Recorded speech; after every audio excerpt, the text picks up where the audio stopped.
es hermoso. O al menos, eso es lo que solía creer antes de entender la verdad. La verdad siempre estuvo ahí, pero solo cuando crecí fui capaz de verla. La humanidad no es lo que parece. Con el tiempo, comprendí que el mayor engaño de la humanidad es fingir que no está rota, podrida o muerta. La gente de esta era no es más que un reflejo de su propia inmundicia, caminando con rostros falsos y corazones podridos. No hay salvación para ellos, solo la condena de un tormento eterno, en el más profundo infierno. Pero nunca imaginé que los que amo serían uno de ellos.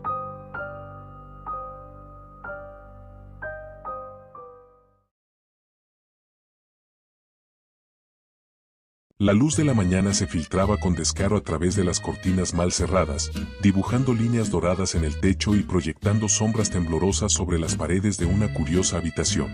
El silencio de la madrugada se había roto minutos atrás con el insistente chirrido de los pájaros allá afuera, pero lo que de verdad interrumpió la calma fue el sonido metálico y despiadado de un horrible despertador. Un sonido insoportable, hiriente, como si la realidad misma se burlara de su cansancio. Raúl Ortega III, enterrado en un revoltijo de sábanas y almohadas, gruñó entre dientes. Su mano, guiada más por el instinto que por la conciencia, se alzó como la garra de una bestia adormilada y accionó el despertador con torpeza, pero el condenado aparato no se rindió. Otra vez. Y otra. Hasta que, con un grito de completo enojo impulsado por su mal sueño diría: ¡Ya, cállate de una puta vez! Una furia nacida del fastidio de un pobre hombre con mal sueño, Raúl cerró el puño alrededor del despertador y sin pensarlo dos veces, lo arrancó de la mesita de noche.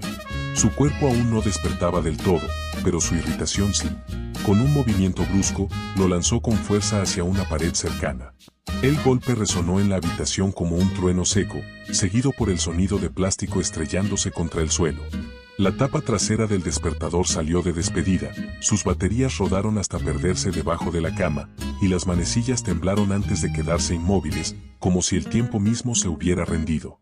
Un suspiro pesado se escapó de labios del muchacho, el cual entreabrió los ojos y la luz matutina del brillante sol le tocó el rostro, como un recordatorio de que un nuevo día había comenzado, lo quisiera o no. Las motas de polvo flotaban en el aire, bailando en la claridad, y el techo de su habitación le devolvía la misma imagen de siempre, su propia existencia atrapada entre el sueño y la vigilia de un nuevo día monótono.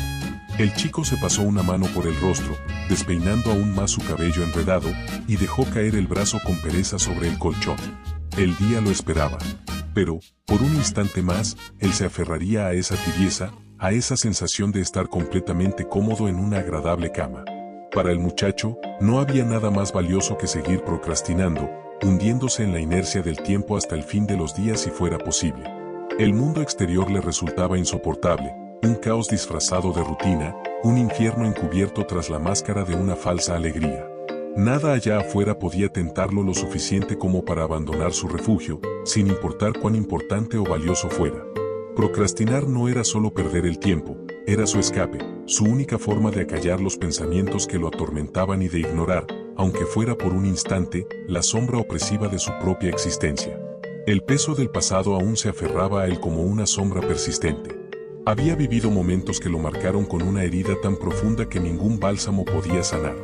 Aquellos días fueron duros, implacables. Pero, por mucho que deseara ignorarlo todo, sabía que debía hacer algo, aunque fuera a regañadientes. Sumido en su inercia, permaneció inmóvil un rato más, hasta que, de repente, el estridente sonido de su celular rasgó el silencio. La vibración brusca sobre la mesa lo sobresaltó, sacándolo de su letargo. ¿Por qué el destino sigue molestándome, joder? ¿Acaso no pueden dejarme en paz por un solo maldito momento? Su grito resonó en la habitación, cargado de una ira contenida que parecía dirigida al mundo entero. Pero al bajar la mirada al teléfono, su rabia se disipó apenas un poco. No era una alarma, ni un mensaje molesto. Era una llamada. Al ver el nombre en la pantalla, su expresión cambió. Algo dentro de él se tensó. Dudó, con el pulgar flotando sobre la pantalla, debatiéndose en silencio. Pero, tras unos segundos de vacilación, exhaló lentamente y, con un movimiento pesado, deslizó el dedo para contestar. Dígame, oficial Mike, ¿qué pasó para que me llame tan de repente? Sé que usted no me llamaría solo para darme los buenos días, así que, dígame, ¿qué ocurre? Su voz sonó firme, pero en el fondo de sus palabras latía una tensión silenciosa, una mezcla de seriedad y miedo. Porque si algo tenía claro, era que cuando el oficial Mike llamaba, jamás traía buenas noticias. La primera vez, le informó sobre la muerte de su tía, la única persona en el mundo que realmente le había importado. Luego, llegó la noticia de la desaparición de sus padres, aquellas sombras que alguna vez llamaron familia. Nunca los había visto como algo más que demonios en su vida, pero al menos su presencia le recordaba que no estaba completamente solo, incluso si esos hijos de puta nunca le dieron amor. Y luego vino la peor llamada de todas, la ruina. El oficial fue quien le explicó con frialdad los problemas financieros que sus padres le habían dejado como herencia. Deudas y más deudas, una carga que lo aplastaba sin piedad. Pero ahora nada de eso importaba. Lo único que le preocupaba en ese instante era lo que aquel maldito oficial estaba a punto de decir. Raúl, no sé por qué siempre estás metido en problemas. Cada vez que sucede algo contigo, solo son problemas y más problemas. ¿Acaso no puedo llamarte simplemente para felicitarte por tu cumpleaños? ¿Por qué siempre termino dándote noticias como estas? Mierda. El oficial hablaba con un tono de aburrimiento y fastidio, claramente frustrado por no poder darle buenas noticias a ese muchacho. Sí, yo también me lo pregunto algunas veces. Pero bueno, dígame, ¿qué pasó esta vez? Respondió Raúl, su voz cargada de una resignación que solo se adquiere con el tiempo y las malas experiencias. Te lo diré de una vez, es sobre la muerte de Elian Valtros, el hijo menor de la familia Valtros. Lo encontramos hecho polvo contra el pavimento del Hotel Lumina Ski. Las cámaras de seguridad y los drones de vigilancia muestran que se suicidó. ¿Esto es en serio? ¿Hablas de Elian? ¿Pero cómo? ¿Por qué? Sé que estaba mal psicológicamente, pero nunca pensé que se rendiría tan fácilmente. Yo pasé por cosas similares y pude resistirlo, pero él se rindió. ¿Esto es en serio? El oficial permaneció en silencio por un momento, evaluando las palabras de Raúl. Luego, habló con una voz más suave. Sé que era tu mejor amigo y que ambos pasaron por situaciones difíciles. Pero si tú, que lo conocías mejor que nadie, no entiendes por qué tomó esa decisión, crees que la familia Valtros lo hará. Sabes tan bien como yo que para ellos el poder lo es todo, sin importar nada más. Así que dime, Raúl, ¿tienes alguna idea de por qué lo hizo? Raúl apretó los puños, su mirada perdida en un punto fijo, recordando algunos eventos de su horrible pasado, junto a la compañía de su ya difunto amigo. Tenía problemas con su familia por ser hijo de una mortal y sin ningún rasgo especial. Y ya sabes cómo es la familia Valtros, reconocida por tener habilidades y magia excepcionales. Él no cumplía con sus expectativas. Lo trataban peor que a una rata, sufría mucho cada noche, todos los días lo veía decaído, triste, era como si su mirada no tuviera vida. Esa mirada me recordó momentos horribles, así que siempre lo animaba, siempre hablaba con él y salíamos a todas partes, pero un día dejó de salir de la mansión de la casa Valtros, y desde ahí no lo he visto. El oficial se quedó pensativo, analizando las diferentes posibilidades de la muerte del muchacho. Tras un rato de reflexión, murmuró. Ya veo, entonces, según tú, la familia Valtros, conocidos por ser exovians de rango medio, lo torturaron hasta casi romperlo. Raúl guardó silencio. No había necesidad de responder. La verdad estaba implícita en su doloroso silencio. Ok, chico, lo entiendo, aunque tus palabras nos dieron por dónde investigar, no podemos ir así porque así, ya que sabes cómo son los tipos con mana y energía de mierda, ellos se creen los amos del mundo, y bla bla bla, así que tenemos mucho que hacer. También te tengo que comentar algo muy importante, tu amigo dejó un pendrive donde decía que solo tú podrías verlo, por eso te llamamos antes. Pues ya veo, iré más tarde por él. Gracias por cuidarlo. Luego de eso la llamada se colgó. Después de eso Raúl pasó un rato en silencio como si tratara de procesar la información que le dieron, hasta que un momento en específico, simplemente se rindió. Él no tenía forma de ver cómo su amigo hizo eso. El chico se paró de la cama, y mientras se iba a bañar, para salir donde el oficial Mai se encontraba, diría para sí mismo: esto es extraño, el mundo cambió mucho desde que la humanidad descubrió el mana. Ah, sí, el mana. ¿Cómo era que empezó todo eso? Creo que fue por un experimento científico o algo así. Sí, unos tipos listos estaban jugando con partículas cuánticas, tratando de entender cómo funciona el universo. Pero en lugar de respuestas, encontraron algo que no podían explicar. Manatones, los llamaron. Partículas raras que no siguen las reglas de la física. ¿Cómo lo explicaron? Ah, sí, decían que esos manatones estaban ahí desde siempre, ocultos entre la materia y la energía, como un tipo de fuerza invisible. Cuando aprendieron a manipularlos, las cosas se volvieron raras. La gente empezó a hacer cosas que antes solo veías en las películas. Magia. No todos, claro. Parece que solo algunos nacen con manatones en el cuerpo. Primero están los mortales. Gente normal, sin una pizca de mana. No pueden hacer nada mágico, como yo. Luego vienen los celestian. Ellos sí tienen manatones y pueden hacer cosas interesantes, como lanzar fuego o controlar el viento. Bastante impresionante, supongo. Y luego están los exobians. Tipos raros, casi imposibles de encontrar. Dicen que tienen tantos manatones que pueden hacer cualquier cosa, incluso alterar la realidad a su antojo. Pero bueno, nunca he visto a uno. Pero sé que mi antiguo amigo fallecido pertenecía a una familia de esos tipos poderosos. Así que todo comenzó por un experimento. Sí, creo que sí. Pero al final, ¿a quién le importa cómo empezó todo? Lo que importa es que el mana está aquí, y el mundo cambió para siempre. Fin de la historia. Mientras Raúl divagaba sobre los orígenes del maná, su cuerpo se movía por pura costumbre, completando su rutina matutina con la misma monotonía de siempre. Se cepilló los dientes sin demasiado esmero, se sumergió en una ducha fría que apenas logró despertarlo del todo y, antes de salir, se roció con un perfume barato, uno de esos que había encontrado en oferta y que apenas duraba unas horas antes de desvanecerse. Pero le daba igual. No tenía el lujo de permitirse excentricidades, y para él, cada cosa que lograba obtener con su propio esfuerzo tenía un valor incalculable. Ya listo, echó un último vistazo a su apartamento antes de cerrar la puerta. Pasó la mano por la vieja perilla, asegurándola primero con el seguro y luego trazando con los dedos la runa mágica de protección. En un mundo donde la magia dominaba cada aspecto de la vida, los métodos tradicionales de seguridad eran reliquias del pasado. Cerraduras y candados quedaron en la historia, reemplazados por barreras encantadas y sellos arcanos diseñados para mantener a los intrusos fuera.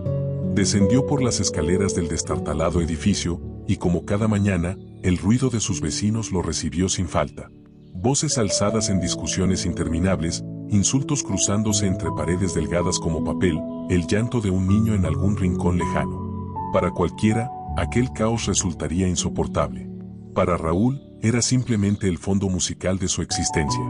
Era un chico de 17 años sin mucho dinero ni opciones. No vivía en un apartamento lujoso ni en un hotel de ensueño. Su hogar era un agujero mugriento de paredes ásperas y descascaradas, donde la suciedad parecía formar parte de la estructura misma.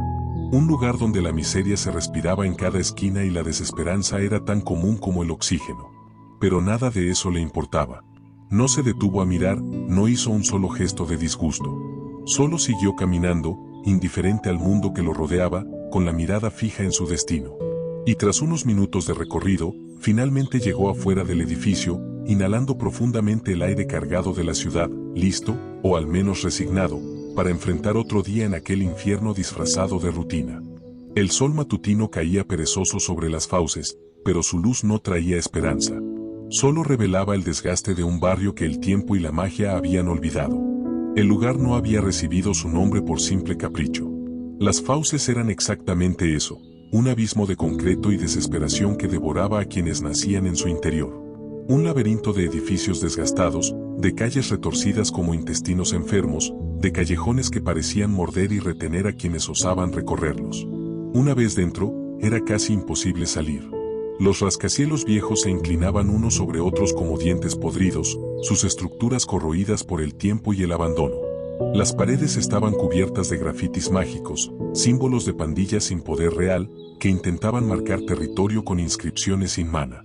Algunos carteles de neón parpadeaban con anuncios ilegibles, su energía arcana agotada hace tiempo. Las farolas solo funcionaban a medias, sus cristales de luz encantada opacos y moribundos. Raúl avanzó con paso firme, esquivando charcos de agua sucia que reflejaban un cielo lejano y contaminado. Aquí, la magia era un lujo, y la tecnología, un capricho de segunda mano. Los autos en las fauces no flotaban, sino que rodaban con motores que toserían su último aliento en cualquier momento. La gente no llevaba túnicas bordadas con filamentos de plata ni anillos de canalización arcana, sino chaquetas desgastadas y dispositivos arcanos de modelos obsoletos. Los drones patrulleros, destinados a vigilar la zona, flotaban a baja altura con chispazos de runas defectuosas. Eran máquinas que no servían ni para controlar ni para proteger, solo para recordarles a todos que aquí la magia no era un derecho, sino un privilegio negado. A lo lejos, el símbolo de la separación brillaba con intensidad. El arco luminiscente. Raúl se detuvo frente a él, sintiendo la energía que vibraba en el aire. Era un límite, un umbral que dividía a los condenados de los elegidos. Su estructura ovalada flotaba con gracia, sostenida por torres de acero y piedra encantada. La luz que lo formaba fluía en patrones hipnóticos, como un río de mana líquido suspendido en el aire. Sabía lo que venía. Atravesarlo no era solo un paso físico. Era una sentencia. Raúl avanzó y, al instante, sintió el peso caer sobre él. Era como si una mano invisible apretara su pecho, como si algo dentro de él fuera drenado con cada centímetro que cruzaba. El arco reconocía su falta de poder. Le recordaba que no pertenecía al otro lado. Pero él no se detuvo. Y entonces, el mundo cambió. La diferencia fue abrumadora. Donde antes había edificios viejos y maltratados, ahora se alzaban torres elegantes de cristal de éter y acero rúnico, resplandecientes con inscripciones doradas que recorrían sus muros como venas de luz. Las calles ya no eran un campo de grietas y asfalto desmoronado, sino carreteras de obsidiana pulida, donde los autos flotaban con suavidad en carriles invisibles, guiados por hilos de mana. El aire, que en las fauces era pesado y viciado, aquí era ligero, fresco, cargado con un aroma sutil a incienso encantado. No había polvo ni suciedad, porque la ciudad misma respiraba con magia. Pequeños hechizos de limpieza recorrían las calles, recogiendo cada partícula de polvo antes de que siquiera tocara el suelo. La gente, ajena a todo lo que ocurría al otro lado del arco, caminaba con confianza. Sus ropas eran más que moda, eran símbolo de su poder. Telas que se ajustaban automáticamente al cuerpo, capas bordadas con runas de protección, botas que flotaban apenas unos centímetros del suelo para evitar el cansancio. Los drones de vigilancia aquí no eran reliquias obsoletas. Eran ojos de cristal flotante, entidades forjadas con pura magia que patrullaban en formaciones perfectas, asegurando que la armonía nunca se viera alterada. Pequeñas pantallas de energía proyectaban las noticias del día, avances en la integración de implantes mágicos, nuevos decretos del Consejo de Magos, eventos en los grandes coliseos de duelos arcanos. Raúl sintió las miradas sobre él. No vestía como ellos. No pertenecía aquí. Pero a él no le importaba sus miradas de desprecio, con el tiempo ya se acostumbró a eso. Se detuvo frente a su destino, la comisaría de alto origen. Un monolito de piedra negra con reflejos metálicos, con puertas que solo se abrían ante aquellos con suficiente poder. La estructura parecía una fortaleza impenetrable, construida no solo para la justicia, sino para recordarle a todos que el orden en Silvarís lo dictaban los fuertes. Raúl respiró hondo. Y entró al lugar con algo de nervios, él ya sabía que nada bueno iba a salir, si entraba a ese lugar sin tener en mente la peor situación. Raúl cruzó las puertas de la comisaría de alto origen con una mezcla de nerviosismo e incomodidad, como si pisara territorio prohibido. No importaba cuántas veces hubiera estado allí antes, jamás lograba acostumbrarse a ese lugar. Era absurdo, exagerado, un monumento viviente al derroche. Las paredes estaban revestidas con mármol pulido, tan impecable que reflejaba la luz de las lámparas flotantes que colgaban en el techo, irradiando una calidez artificial. Los escritorios, tallados en madera fina con inscripciones arcanas, daban la impresión de que costaban más que su miserable apartamento entero. Pero lo que siempre llamaba su atención, y le carcomía la paciencia, era la maldita planta de la recepción. Sí, la planta. Una cosa ridículamente elegante, con hojas más brillantes que cualquier esperanza que Raúl hubiera tenido en su vida. No era una simple decoración, no. Aquella cosa era una declaración de riqueza. Seguramente había sido regada con agua purificada de alguna fuente mágica, o quizá con lágrimas de algún ser mítico cuyo llanto costaba fortunas. Siempre se le pasaba la misma idea por la cabeza. No era un ladrón, claro, pero cada vez que veía semejante despliegue de lujos innecesarios, la tentación lo asaltaba. Algo tan simple como esa planta debía costar más que todo lo que él había logrado conseguir con esfuerzo. Si la tomaba y salía sin levantar sospechas, ¿alguien lo notaría? Pero antes de que pudiera considerar el plan seriamente, sintió un escalofrío recorriéndole la nuca. Levantó la mirada y, efectivamente, allí estaba, la recepcionista, observándolo con el mismo hastío de siempre, como si hubiera leído su mente en tiempo real. Resopló con resignación y siguió avanzando. Otra vez sería un ciudadano ejemplar. Déjame adivinar, Dijo la mujer con una voz familiar, teñida de resignación, su expresión torcida en una mueca de fastidio. ¿pasó algo malo otra vez? ¿O finalmente te decidiste a robar esa planta? Raúl frunció el ceño y cruzó los brazos al escuchar eso sin pruebas. ¿Acaso mirar ahora era un delito? Oye, no soy un maldito ladrón, solo soy alguien que ve las oportunidades de algo muy exagerado. Ajá, claro. Respondió ella, alzando una ceja con ironía. Tras ver a Raúl venir múltiples veces a ese lugar, ya sabía cómo era su forma de pensar. Lo dices como si no te hubiera visto 100 veces merodeando la dichosa planta con cara de ¿y si me la llevo? Raúl suspiró y miró de reojo la planta en cuestión. Era una especie rara, emanaba una energía mágica intensa y, si encontraba el comprador adecuado, podía venderla por una pequeña fortuna. Es que mírala. Señaló con algo de frustración. Esa cosa tiene más energía mágica que toda esta jodida comisaría. Si la vendiera, podría vivir tranquilo por 2 años sin hacer ni mierda. La recepcionista lo observó con la misma indiferencia con la que alguien vería llover. ¿Sabes qué? Llévatela si quieres. Solo que luego no vengas llorando cuando el oficial Mike te persiga por toda la ciudad con una orden de arresto. Raúl chasqueó la lengua, murmurando en voz baja. Mierda, ¿cómo me la llevo sin que ese cabrón se entere? No lo sé y tampoco me importa. Más bien, dime qué haces aquí, Raúl. Sé que nunca vendrías sin una razón más estúpida que esta. El muchacho suspiró pesadamente. Por un momento, había olvidado el verdadero motivo por el que estaba allí. Su expresión perdió parte de su chispa habitual cuando respondió, con una voz más apagada. Vine por lo que dejó Elian antes de morir. Mike me dijo que pasara a recogerlo, parece que lo que dejó para mí era importante para él. Por primera vez en la conversación, la recepcionista perdió su tono sarcástico. Bajó la mirada un instante, como si escogiera sus palabras con cuidado. Lo siento, Raúl. Sé que él y tú eran amigos cercanos. El chico se encogió de hombros con incomodidad, como si el tema le pesara más de lo que quería admitir. Sí, gracias. ¿Puedes avisarle a Mike que ya llegué? Quiero recoger esto e irme. Sabes que no me gusta estar aquí más de lo necesario. Ella asintió, y marcó un número en su comunicador. Raúl, sin esperar respuesta, giró sobre sus talones y se adentró en los pasillos de la comisaría.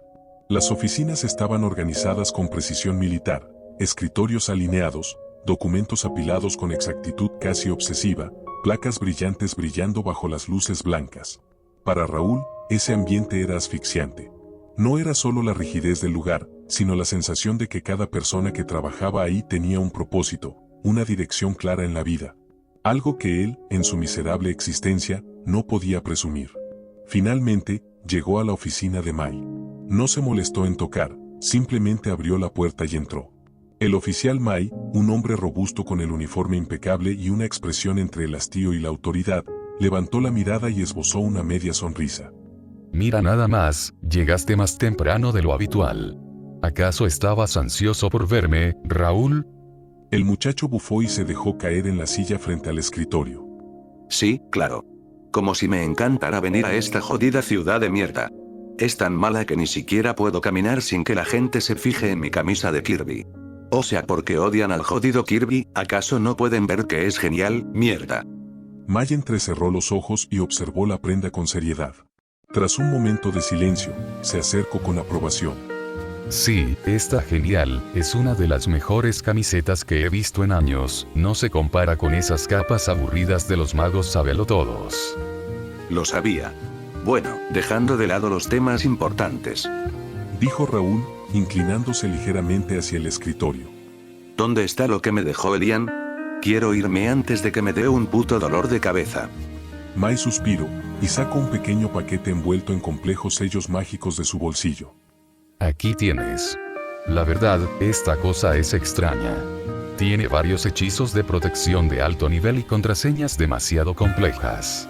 Nadie pudo abrirlo ni investigar qué contiene, así que puedes quedarte tranquilo, nadie vio nada de lo que contiene esa cosa.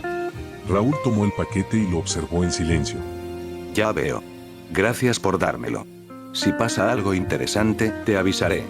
Aunque estaré ocupado no haciendo ni una mierda con mi ya muerta vida. Mai negó con la cabeza, acostumbrado a la actitud del muchacho. Haz lo que quieras, solo no pierdas el tiempo en estupideces. Raúl no respondió. Se puso de pie, metió el paquete en su chaqueta y salió sin más. Mai lo vio marcharse y exhaló pesadamente. Ese chico no iba a estar tranquilo por mucho tiempo, ya que cosas raras le esperaban. Tras salir de la oficina del oficial Mai, Raúl avanzó con pasos lentos hacia la salida, despidiéndose con un leve gesto de la ahora tranquila recepcionista. La luz artificial de la comisaría proyectaba sombras alargadas sobre el suelo pulido, y el murmullo de los oficiales trabajando quedaba atrás con cada paso. Durante el camino de regreso, su mente se sumergió en un torbellino de pensamientos sombríos. Se preguntó, una vez más, por qué personas como él y Elian estaban condenadas al desprecio, al rechazo sistemático de la sociedad. Sabía que su escasa afinidad con el maná lo convertía en un extraño en Silvaris, una ciudad construida sobre la supremacía mágica. Pero, ¿por qué la humanidad miraba con asco a los mortales? Desde su perspectiva, todos los seres humanos eran iguales. No importaba si tenían maná o no, en esencia, todos eran egoístas, mentirosos, arrastrados por sus propias ambiciones y defectos. La nobleza de las grandes familias de magos no era más que un espejismo de grandeza, y la pobreza de los mortales una sentencia impuesta por el capricho de una sociedad que se negaba a aceptar su propia imperfección. El descubrimiento del maná había desequilibrado el mundo de una forma irreparable. Desde entonces, los estatus sociales se habían fragmentado aún más, convirtiéndose en una grieta insalvable. Familias enteras fueron relegadas a la miseria, niños abandonados a su suerte, personas condenadas a la insignificancia solo por nacer sin la bendición de la magia. Y aún así, incluso el exobián más poderoso del mundo no podría cambiar lo que la humanidad era en su esencia. Porque, al final del día, la verdadera maldición no era la falta de maná. Era ser un humano. Después de un largo rato sumido en sus pensamientos, Raúl llegó a Las Fauces, el decadente complejo de apartamentos donde vivía. No le puso mucho empeño a la caminata ni a las escaleras oxidadas que crujían bajo su peso. Su mente estaba en blanco, atrapada en la única pregunta que le importaba en ese momento: ¿qué demonios había en ese pendrive? Sin perder más tiempo, atravesó la puerta de su destartalado departamento y comenzó a buscar su laptop entre el desorden habitual. Ropa tirada, cajas de comida apiladas en la mesa, cables enredados como serpientes sobre el escritorio. Un caos que, de alguna manera, le resultaba reconfortante. Finalmente, después de remover un par de cosas, la encontró. Sin dudarlo, conectó el pendrive en el puerto USB. El resultado fue inmediato. Una luz morada surgió de la pequeña memoria, expandiéndose como un pulso de energía arcana que envolvió por completo la laptop. Raúl retrocedió de un salto, sorprendido, viendo cómo su viejo y desgastado equipo se transformaba ante sus ojos. Los bordes de plástico se alargaron y refinaron, la pantalla parpadeó con un brillo etéreo, y una serie de símbolos arcanos aparecieron en el teclado. Cuando la luz se disipó, su laptop ya no era la misma. Ahora tenía un diseño más avanzado, con una estructura metálica elegante y una pantalla donde se acumulaban filamentos de maná vibrante. Raúl tragó saliva. ¿Pero qué mierda está pasando, Oro? Aquello no era normal. No era simplemente tecnología mejorada. Su laptop estaba rebosante de maná. Un escalofrío le recorrió la espalda. Lo primero que pensó fue en un virus, un troyano, alguna especie de malware que intentaba joderlo de alguna forma. ¿Le habían hackeado? ¿Alguien estaba intentando robar su información? Sin perder tiempo, intentó apagar el sistema. Sin mucho resultado. Mierda, ¿qué hago? Si descubren que evado impuestos, me podrían extorsionar. Murmuró, apretando los dientes mientras buscaba la forma de formatearlo. Pero justo cuando iba a desconectar el pendrive, la pantalla cobró vida. Un video comenzó a reproducirse por sí solo. Raúl sintió que el aire le fallaba, porque en la imagen, mirando directamente hacia él con una expresión grave, estaba alguien que jamás pensó volver a ver. Alguien que ya no pertenecía a este mundo. La pantalla parpadeó un par de veces antes de estabilizarse. Raúl se quedó inmóvil, observando el monitor con el ceño fruncido. La imagen era borrosa al principio, pero poco a poco fue tomando forma. Allí, en la penumbra, una figura emergió del fondo, apenas iluminada por la luz tenue de la grabación.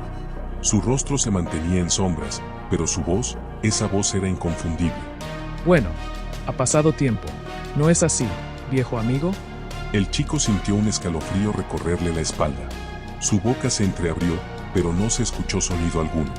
Si estás viendo esto, significa que ya estoy muerto, o que hiciste lo que siempre haces, tomar lo que no te pertenece, como siempre. Hubo una pausa que no debía estar ahí, una pausa demasiado larga. Pero eso no importa. Lo que de verdad importa es lo que tengo que decirte. La figura en la pantalla inclinó la cabeza apenas 1 milímetro, como si observara directamente a través de la grabación, como si supiera que Raúl estaba ahí, viéndolo. Dime, Raúl, ¿alguna vez has sentido que el mundo entero estaba diseñado para que fracasemos? Las palabras resonaron en su mente. Tú siempre me decías que debía quedarme tranquilo, que debía irme, que debía aceptar mi destino como un mortalis. Pero, ¿sabes? No pude. Un susurro. Un secreto a punto de revelarse estaba a punto de salir. Porque la gente me tenía miedo. Raúl sintió que su corazón se detenía por un segundo. Miedo. ¿Por qué alguien temería a un bastardo sin maná, un hijo ilegítimo de la familia Baltros? Eso no tiene sentido. Como si pudiera leer sus pensamientos, la figura en la pantalla continuó. Sé lo que estás pensando. ¿Por qué los exovians me temerían? Y entonces, la imagen cambió.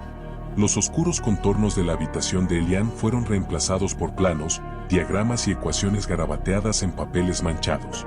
En el centro de la imagen, flotando entre archivos desordenados, se encontraba ella. Un arma. Pequeña, de diseño crudo y sin pulir. No poseía el acabado refinado de las armas mágicas convencionales, sino una aura fría, artificial, como algo que no debía existir.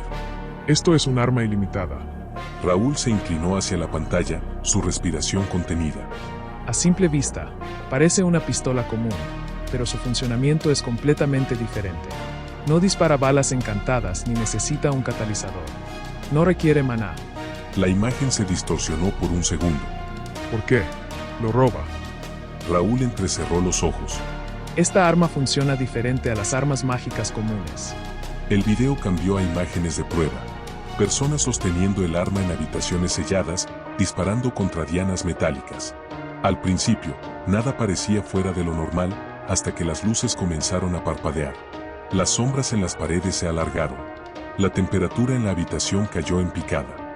Y entonces, los cuerpos de los sujetos empezaron a convulsionar. Esta arma devora el maná. No lo transforma, no lo redirige, lo consume. Raúl sintió que la piel se le erizaba. Imagina esto, un arma capaz de absorber el maná del ambiente de forma constante. Nunca se queda sin munición, nunca pierde su poder. Con cada disparo, se alimenta más y más y más. Las imágenes mostraron mediciones energéticas. Líneas que se disparaban sin control, gráficos enloquecidos por la cantidad de maná que el arma acumulaba. Y aquí es donde se pone interesante. La pantalla mostró un nuevo esquema, una representación tridimensional de la pistola con una serie de conductos internos, estructuras que latían como si tuvieran vida propia. El arma no solo almacena el maná, lo condensa, lo refina, lo convierte en algo puro, letal, imposible de bloquear. La figura en el video hizo una pausa, como si saboreara el momento antes de soltar la siguiente frase. Pero hay un problema. Las imágenes en la pantalla se oscurecieron. Cuando esta cosa absorbe demasiado maná, empieza a tomar más. Raúl frunció el ceño. Primero, drena el ambiente. Luego, a los seres vivos cercanos. Después, a su propio portador. Raúl sintió un nudo en el estómago. ¿Cuánto tiempo crees que podría sostenerla un mago antes de que lo devore por completo? El video mostró una última imagen. Una silueta humana desplomada en el suelo, rodeada de una sombra oscura que se extendía como una mancha de tinta. Su cuerpo estaba seco, consumido, reducido a un cascarón vacío. Raúl sintió una sensación de náusea al ver eso. No es solo un arma. Susurró Eliana. Es un parásito que consume todo. Cuando la familia Baltros descubrió esto, comprendieron lo que significaba. La figura en la pantalla dejó escapar una risa corta, vacía. Siempre me pregunté qué pasaría si un Mortalis llegara a la cima. Si rompiera el equilibrio de poder. El video volvió a su rostro. Sus ojos ahora eran visibles. Pero no había miedo en ellos. Solo determinación. No podía morir sin dejar algo atrás. Pasé 7 años preparándome. Aguanté todo. Soporté todo. Solo para este momento. Eliana inclinó la cabeza. Tú siempre me dijiste que siempre hay una forma de cambiar las cosas. Raúl sintió la garganta seca. Así que decidí hacerlo. Decidí que jamás, sin importar de lo que pase, dejaré de luchar aunque tenga que morir. Por mi propia familia. La grabación se cortó de golpe. La habitación quedó en un silencio absoluto. Raúl no se movió. No podía. Porque ahora entendía la verdad. Elian no solo había creado un arma. Había creado algo que no podía ser detenido. Algo que las familias de Silvaris temían más que cualquier cosa. Un monstruo. Y ese monstruo ahora estaba en sus manos. Raúl apenas tuvo tiempo de procesar lo que había visto cuando, de repente, la laptop comenzó a brillar con una intensidad antinatural. Una luz morada, profunda y oscura, brotó de la pantalla como si algo del otro lado estuviera intentando atravesarla. El aire en la habitación se volvió denso, cargado de una energía opresiva. Entonces, sin advertencia alguna, un pequeño portal del mismo tono violáceo se abrió justo frente a él. ¿Qué carajos está pasando? Gritó Raúl, cubriendo los ojos con el antebrazo. El portal emanaba una ráfaga de viento brutal que arrasó con todo a su alrededor. Papeles volaron, objetos cayeron al suelo, y la lámpara de la mesa de noche se estrelló contra la pared con un estruendo sordo. Y entonces, algo surgió del vórtice. Un maletín blanco. La caja metálica cayó pesadamente al suelo con un ruido metálico seco. Una vista simple, parecía un contenedor común, pero Raúl supo de inmediato que no lo era. Estaba reforzado con complejas runas de protección, pergaminos de sellado y barreras mágicas de alto nivel. Un resplandor tenue recorría las inscripciones grabadas en la superficie, como si aún conservaran un eco de su poder. Era un objeto diseñado para contener algo peligroso. Pero lo que más llamó su atención fue el panel digital en la parte superior. Un teclado numérico esperaba un código. Raúl respiró. Sus ojos se posaron en el panel de números. A ver si esto es lo que creo que es. Elian había mencionado su invención. El arma ilimitada. Si ese maletín contenía lo que él creía, dentro estaría el arma capaz de devorar maná. La misma arma que hizo que su amigo se convirtiera en un enemigo de los poderosos de Silvaris. Raúl dudó por un momento. Si abría esto, ¿qué encontraría realmente? Apreté los dientes. Ya estaba demasiado metido en esto como para echarse atrás. Se inclinó sobre el maletín y, casi por instinto, introdujo su año de nacimiento. El teclado parpadeó en verde, con un sonido raro como confirmación de que todo estaba bien. No me jodas, Elian, esto es en serio. De todas las combinaciones posibles, Elian había puesto su año de nacimiento como contraseña. Ese idiota de verdad hizo esto. Suspiré, pasándose la mano por el rostro. No sabía si sentirme irritado o más preocupado de lo que ya estaba. Tomó aire y, con cuidado, levantó la tapa del maletín. Dentro, sobre un acolchado de terciopelo negro, descansaba ella. La pistola. Era más pequeña de lo que había imaginado, pero tenía una presencia inquietante. Su estructura era de un metal oscuro con un brillo morado intenso, y sus bordes estaban delineados con finos grabados de color rojo carmesí. No tenía inscripciones mágicas visibles, pero la energía que desprendía era inconfundible. Raúl tragó saliva. No sabía por qué, pero una parte de él temía tocarla. Algo en su interior le gritaba que no lo hiciera. Pero su curiosidad era más fuerte. Lentamente, extendió la mano y la tomó. Apenas sus dedos rozaron el metal, una sombra oscura brotó de la pistola y envolvió su brazo en un torbellino de energía. ¿Pero qué mierda? Raúl cerró los ojos con un sobresalto, esperando sentir dolor. Pero no ocurrió nada. El torbellino de energía se disipó casi tan rápido como había aparecido. Solo quedó un leve agotamiento en su cuerpo, como si algo le hubiera drenado su ya diminuta reserva de maná. Se quedó en silencio, analizando la sensación. No siento un gran cambio, murmuró, observando el arma con cautela. Entonces lo comprendió. Así que esta cosa consume maná. Si realmente funcionaba como Elian lo explicó, la pistola debía absorber la energía de su entorno de manera continua. Pero su propia reserva de maná era insignificante, casi inexistente. No era suficiente para activar la verdadera naturaleza del arma. Mañana te probaré. Guardó la pistola en el maletín con sumo cuidado. Pero cuando estaba a punto de cerrarlo, algo más llamó su atención. Un cuaderno. No recordaba haberlo visto antes. Era de tamaño mediano, con tapas de cuero oscuro y bordes reforzados con filigranas de oro. Las letras en la portada estaban escritas con tinta mágica de alto valor. El diario de un chico solitario. Raúl sintió un escalofrío. Reconoció la caligrafía de inmediato. Era la letra de Elian. Se quedó mirando el cuaderno por un largo rato, incapaz de reaccionar. Todo esto era demasiado. La laptop, el video, el portal, el maletín, la pistola, y ahora esto. Un diario. Las palabras de su amigo resonaron en su mente. Pasé 7 años preparándome. Soporté todo, solo para este momento. ¿Qué era lo que Elian realmente quería que encontrara? Raúl cerró los ojos por un momento y exhaló lentamente. Su cabeza comenzaba a dolerle. Está bien, primero voy a calmarme. Guardó el diario junto al arma y cerró el maletín. No tenía la mente lo suficientemente clara como para seguir procesando lo que estaba pasando. Se dejó caer en la cama, sintiendo el peso del cansancio hundirlo contra el colchón. Su cuerpo estaba débil. Entre el agotamiento de haber viajado a Silvarís y el drenaje de maná que había sufrido al tocar la pistola, apenas podía mantener los ojos abiertos. Mañana lo entenderé mejor. Sus pensamientos se fueron volviendo borrosos. Su respiración se estabilizó. La oscuridad lo envolvió lentamente. Y sin darme cuenta, cayó en un profundo sueño.